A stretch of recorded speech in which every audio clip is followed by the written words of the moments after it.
Donc je m'appelle Erwan Saint-Macary, j'ai 33 ans, donc c'est un bel âge pour donner sa vie. Et j'ai grandi dans une famille chrétienne, pratiquante, où ils m'ont transmis la foi enfant. J'ai grandi, moi je suis né au Japon, voilà, et puis après j'ai grandi à Paris, en banlieue parisienne, à Neuilly. Et puis j'ai fait des études de médecine dans l'armée, voilà, pendant 8 ans. Parce qu'à 5 ans, j'ai dit à mes parents que je voulais être prêtre et saint plus tard pour être proche de Jésus. Donc il faut croire que le Seigneur avait déposé quelque chose en moi d'un peu particulier.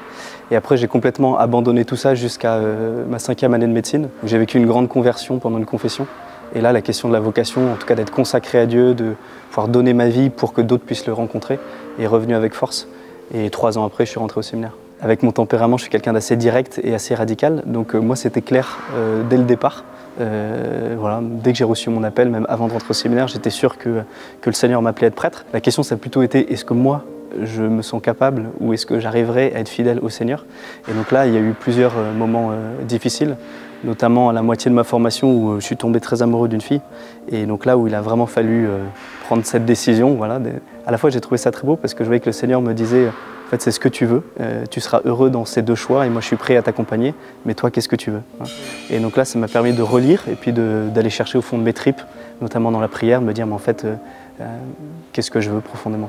C'est une joie incroyable d'être enfin en paroisse, auprès des personnes, d'être en situation où tu peux accompagner, où tu peux transmettre, où tu peux prêcher, où tu peux... voilà.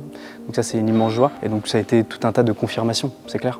De voir à la fois que je me sens profondément à ma place, vraiment heureux, et puis que ça porte du fruit, quoi, tout simplement.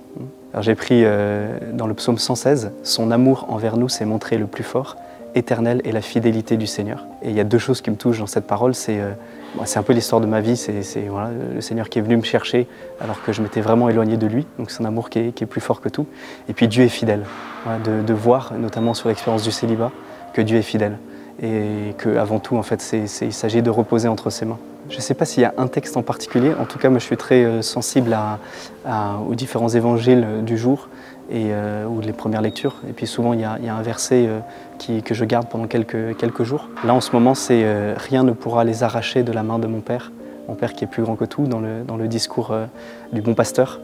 Et voilà, en tout cas, moi qui m'apprête à faire un peu ce grand saut, de me dire, mais en fait, rien, absolument rien ne pourra m'arracher de la main du Père, je suis dans sa main. Et voilà, l'acte de foi que je vais poser repose avant tout sur la fidélité de Dieu.